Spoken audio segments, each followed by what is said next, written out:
Most people think that SEO is free traffic. It's not. It is prepaid traffic with a pretty long fuse.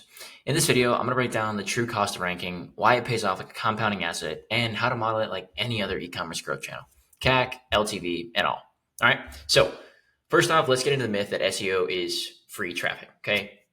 It's not. Okay. Agencies, freelancers, whatever will tell you that SEO is free traffic. And then a minute or two later, they'll say, oh yeah, it's going to cost you $3,000, $4,000, $5,000, $6,000, $7,000. Okay. Those numbers are obviously not zero, meaning SEO is not free traffic. Okay. Even if you're doing it in-house, you still have to pay for and invest in the resources for content, for link building, your CMS, all that other kind of stuff. Okay. It is simply not free. It is prepaid, like I said, with a long fuse. All right. Your ROI in the first few months will likely be zero, between like 0 and 0.5 would be my assumption on your ROI. Okay. It is a financial asset in the beginning, far more than it is a channel. Okay. You need to be thinking about long-term ROI, not just the traffic and rankings and other vanity metrics you may get. Okay. Over the long term, you really don't give a shit about blog traffic. You don't really give a shit about rankings if they don't turn into cash. And you don't really give a shit about like technical SEO, any of that, or link building. Only thing you need to be thinking about long-term is if all of those things combined turn into more revenue for your business at an ROI that is justifiable to your business. Okay. Whether it's 2, 3, 4, 5, 6x ROI or more, whatever your number is, you need to make sure all those things are tied into achieving that number. Okay. Every other metric involved is second order. Okay. So let's get into like CAC. Okay. Customer acquisition cost. Absolutely, without a doubt, SEO, the CAC with SEO is going to be exceptionally fucking high up front. All right. Whether you're paying an agency or you're doing it in-house, like I said, you've got to pay the agency fees, which can range from, $2,000 to I've seen as high as like $25,000 in a month. Okay. Most e-com SEO agencies that I'm aware of are like $2,000 to $5,000 a month. Okay. So you've got to pay that fee, right? If you're doing it in-house, freelancing, doing it yourself, whatever, you've got to invest up front for writing, editing if you're doing that, or like AI, obviously like AI tools if you're gonna do that kind of writing, link building, any SEO tools like SEMrush, Ahrefs, Screaming Frog, whatever else, right? All of those are pretty steep upfront costs, right? And immediately, like in the first month, 2 months, and really like probably first 6 months, you're gonna be like, why the hell did I spend all that money? Okay. Now I'm gonna get into like if you should spend the money at all, and if you should spend it, when should you spend it? Okay. However, back to CAC. CAC is super fucking high in the beginning. Okay. It costs you hundreds, thousands of dollars, thousands of dollars, not hundreds of thousands of dollars to kind of set up and get things going. Okay. However, if your SEO strategy is very effective, whether it's agency, in-house, freelancer, whatever, your CAC will steadily decline over time. And not just your CAC within organic, but also your blended CAC over time across all channels. Okay. Because if you are ranking number one for super high search volume, like commercial keywords, once you're in the number one spot, all of those clicks at that time are technically free, right? You had to invest to get there, but any future click from then on is free. Okay. So you're having a $0 CAC from SEO. That brings down your blended CAC across all channels. Okay. So upfront, not free. Over time, closer to free. Okay. This is how you should think about it. Okay. Upfront, expensive, bit of a pain. Gotta be honest with you. Like, I understand it's not fun to spend $3,000, $4,000, $5,000 a month and not get all that money back the next month. Okay. I get it. Totally get it. However, we're going to talk about how this can actually impact your brand and what kind of brands it's really best suited for. All right. So let's talk about like the patient, like I call it like the patience with SEO. Okay. So let's just answer the question right now. Who should pay for SEO? When should you do it? If you are a high 6, so like let's call it above 700K, 600, 700K or more in annual revenue, or 7 figures, or obviously higher than that, SEO can and should work for you in the first, I would say 2 to 4 months if you get the right SEO team, whether it's an agency, freelancer, in-house, whatever. It should work for you very quickly. Couple reasons why. You have tons of branded searches, which means you have tons of trust already built up within Google's kind of engine. Okay. You basically have momentum. If hundreds or thousands of people are searching for your brand already, like your brand name, Google already trusts you, even though you have actually not done any SEO. And all of those branded searches are simply coming from your paid spend on Meta or any like organic viral content you've had also go viral on, Meta or whatever other platform, right? Maybe YouTube as well. People see those kinds of things. They see you more often. They start to search for you online. Okay, that is how branded search works. The more you have, the easier SEO becomes. Okay, simple as that. Now, if you have that trust, like I said, 2 to 4 months is probably like a good timeline for you to see results if you are like that high six or more, like high six figure in annual revenue a year or more brand. If you have never done SEO and you're at that point, optimizing, existing pages for keywords, building new links, creating new pages, all that kind of stuff, those pages are going to improve in ranking exceptionally fast. The links are going to have a much faster impact than they would for like a brand that started, last month or, last week or whatever. And so because you have a lot of brand search, you probably already rank like probably decently well. Like I would say like top 30 results for a lot of like these transactional keywords that are non-branded. So by optimizing a page that's like in the top 30 for the first time for a keyword, very, very like high likelihood that page is going to be on page 1 in the first few months. If again, the strategy is executed well and the strategy is good from the get-go. Okay. So you play your cards right. 2 to 4 months is like pretty reasonable. Okay. We have time, like there are probably like 10 brands in our agency right now that I can name that within the first 2-3 months, they saw like a 3 or 4x ROI, like very, very quickly. And they've only gone up from there. Okay. So it's very possible if you're like a low 7, like high 6, low 7 is like probably the sweet spot, I think, for that. Even upwards of like 10 to $20 million a year in revenue. If you've still not done SEO, like you are primed for like tens of thousands of dollars in revenue in the next few months, just with a few simple tweaks. Okay. So that's that. That's like who I think is best primed for SEO and the timeline. Now, if you are a low 6-figure brand, let's call it sub 500K for simple math. Okay. So this means you started last week, last month, whatever. I've said it before and I'll say it again. You probably should not pay anyone. Actually, you should definitively not pay anyone for SEO until this point. Okay. You're going to spend the money. You're going to be stressed that you spent the money, which means you're going to strain the relationship between you and your agency or your freelancer. And you're going to burn out for like 3 or 4 months of no results. Okay. And I'm going to talk about like what no results actually means, because the results are actually going to be different in different stages of your growth. Right. And I have another video on like the segmentation or like the different phases of KPIs that you track in an SEO campaign, but I'll get go watch that video on my channel. It's already up, right? Now, SEO will technically work for you if you start on day 1. Okay. However, you're not going to be making money on day 1 if you are a low 6-figure, 5-figure brand. Okay. SEO, defining SEO as working in that revenue range is going to mean more impressions in Search Console, more clicks, again, non-branded on all these, and higher rankings. Okay.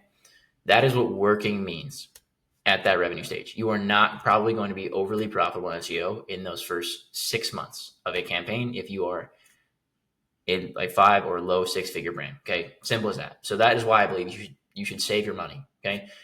Do it in-house, set up the basics, optimize your product pages, optimize your collection pages, optimize your homepage, build a few links if you got the extra cash, but don't go pay someone. Okay. You're going to be mad that you spent the money. They're not going to deliver the results you want. You're mad you spent the money and you're probably going to write off SEO forever. And assuming you keep growing, you're going to hit that 7-figure range and you're still going to be fucking writing off SEO because you had a bad experience a year and a half ago. So my advice is to save your money, do it in-house if you are dead set on doing it at all, or simply don't do it. Like save yourself the time, save yourself the spend, and just don't do it. Okay. Now, if you are going to do it, well, one more thing on that.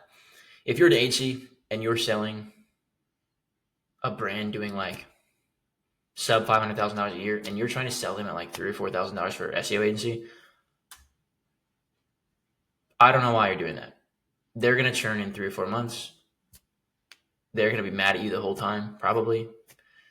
And you're going to blame them, right? It was a bad relationship to start. Like from the start, it was a bad relationship. So don't do that. Brand side and agency side, like I think it's a terrible idea. Okay. In any case, around the 6-month mark, if you're doing SEO in-house at that low 6-figure, 5-figure range, 6 months is like when you will probably start to see like consistent revenue roll through. Again, assuming you've actually been consistent with your SEO strategy. If you just like optimize the product pages and collection pages on day 1 of setting up your website, and then you didn't do anything for the next 6 months, like month 7 is not going to roll around and just start handing you cash. Like you actually have to work at it like pretty regularly over the next 6 months. It's not just like set it and just kind of wait for things to happen. Like you actually have to work towards it. Okay. So that's another consideration. Okay. Now I say, 2 to 4 months if you're like a 7-figure brand, 6+ months, maybe 12+ months if you're like a very new brand. Those are baselines. Simple as that. The timelines will move up and down based on your niche, like how competitive who you're competing against. Um, supplements is obviously crazy competitive. Like if you're starting e-commerce brand supplements and starting SEO on day one, you have easily 12 months ahead of you, probably to like a decent ROI on SEO. Okay. You're selling something like if you're selling like basic commodities that every brand, like there are 100 brands you're competing against, like, yeah, it's going to take you a long fucking time. If you're selling higher ticket products that like very few people operate in, you've got a much faster timeline to growth or to like ROI. Okay. So think about that. Domain authority, like the links you're building against, like, if you're trying to outrank like REI, yeah, like again, REI is a company with decades of SEO expertise and experience under their belt. You're not going to catch them in 6 months. Sorry to be the one to tell you that, but like that's just simply not going to happen. Okay. The other thing is velocity, right? If you push out, you know, 5 collection pages in the first month and then you don't do anything for the next 3 months, you're going to lose to someone who pushed out 10 collection pages in the first week, 10 the second week, 20 blogs a week after that. Like content velocity and link velocity also matters, right? Now, content velocity and link velocity, you should definitely ramp up. Don't just like turn it up to 100 and start ripping them all. But you can start to like drip feed them in at a higher scale or like a higher frequency, let's say, velocity. And over time, like faster than the person who just did it one time, like you're going to start to see, like that person's going to start to see results a lot faster. Okay. So something to think about as well. Okay. The other thing with SEO is we're talking about ROI. ROI is compounding over time. Okay. Google ads on a good, like between like 2 and 5x is like probably 99% of Google ads accounts is like probably between like 1.5 and 5x, right? If you're good, you might get above that. But again, like you're reinvesting that profit into the business. So it's like probably not a true 5+X ROI. Meta, again, like especially if you factor out, and I'm not talking like the people who get like 12x like ROAS on Google ads and they blend in branded ROAS, like that doesn't fucking count. Okay. I'm talking non-branded. Same thing with Meta, right? Like you're probably gonna get like 2 to 5x. Most people like 2 to 4 on like a good week, good month, whatever. SEO, you're probably like our agency clients hit like 3 to 4x ROI. I'd say most of them are around at the latest month 6. Many of them hit it before that because we work with like 7, 8, 9-figure brands, right? So they hit it much faster. However, like month 6 is kind of like the end. That's like the latest someone will hit like a 3 4x ROI. However, it doesn't end at 3 4x ROI. It just keeps fucking going. We have brands we work with that are like 30x ROI from like their initial investment. Okay. You won't get that with Google ads. You won't get it with Meta. The only other place you can get that is like email, maybe, and organic content, assuming you've got like a really good flywheel going. Okay. So SEO is a good channel, like for compounding growth. So if you have the means to grow a 7, 8, 9-figure brand, like SEO should be a part of it because it will stack up a shit ton of top line revenue for a consistent flatline cost. Okay. That's the other thing too about cost, right? Our agencies, like my agency, we charge between like $3,000 and $5,000 a month. Okay. Whether a brand makes $100,000 a month with us, 200,000, $1 million, whatever, our fees don't change. Totally flat. Okay. So like I work with a few brands, like 25 of them actually, but like one brand started like 30K organic search revenue. It's like just strictly organic search revenue was 30K a month. They're now at well above 100K and we're charging the exact same amount of money we were at when they were at 30K, right? Now, what was maybe a tough to swallow pill for them at 30K a month is now looking like a really good fucking bet at 100K a month, right? So that's something to consider too, right? Like, yes, it's an upfront cost with a long fuse. Yes, you may have to swallow a sub 1x ROI in the first few months, but over time, it's going to stack way higher beyond your 3 to 4s that you're used to seeing in Meta and Google ads. As long as you have the right strategy and you're able to like withstand those first few months, right? That is kind of why I also say like 7-figure brands are primed for that. If like once you near like high 6, low 7s, like you're growing pretty fast, you have the extra cash flow to kind of sustain what may be, a $3,000-$4,000 cost in those few months, knowing you're going to get a bigger payout at the end, right? That's the issue with brands that are like low, like sub 500K a month or sub 500K a year. You don't have that extra, like if you spend 3K, like you need a 2-3x ROI coming back the next month in order for you to keep running your business profitably. So that's why I recommend like Google ads or meta ads for brands at that size. And obviously like everyone does meta and Google ads, but at that size, you need a guaranteed 2, 3, 4, 5x ROI on your spend, which is why paid ad agencies are the best at that size. That's why also, like, if you're going to do it in house, like just do it in house, right? Like it's beyond your time and your own investment in tools and links, like it's a pretty free cost. But again, like paid ads are probably the best at that size for you. Okay. The other thing too, like over it, like we talk about ROI, 20x ROIs on some brands we work with. Your CAC, like your blended CAC is dropping significantly over time as well, right? Because as that ROI number goes up, the CAC number is going down kind of in kind, right? So something about that as well. Now, one last thought on SEO. A lot of thoughts on SEO, but last thought as far as the economics of it, okay? If you're starting from scratch, SEO is probably not going to be I would say like with 95% certainty, SEO is not going to be your best channel early on, okay? Like I said, it takes maybe 6 months starting from scratch to get like a positive ROI. You start running with Google ads, you start running with Meta, you can have a 2, 3, 4x ROI inside of the next 60 days. That makes way more sense if you want to keep going on your brand, right? Paid ad engines also enable you to test the validity of your market, like product market fit, right? If you think you have a good product and you just start with SEO, you won't even know if it's a good product until like 6 months down the road. That's way too fucking long, okay? Google ads, Meta ads, like you can find those things out in weeks, not months or even years, right? So SEO is not going to be your biggest channel. And I would say that applies even at big stage, like large, huge, enormous brands, like that applies to them too. Like SEO is not any of our clients' biggest channels, I don't believe, outside of maybe one of them.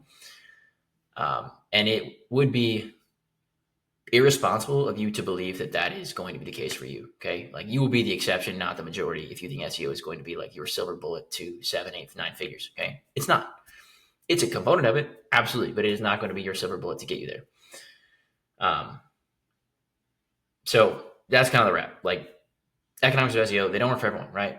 New brands, probably not a good fit. 7, 8, 9 figure brands, really good fit, especially if you've ever done it. You can have tens of thousands of extra dollars in your pocket in the next few months and hundreds of thousands of dollars over the next few years with a singular, like static monthly cost. Okay. So that's the economics of SEO. See you guys tomorrow.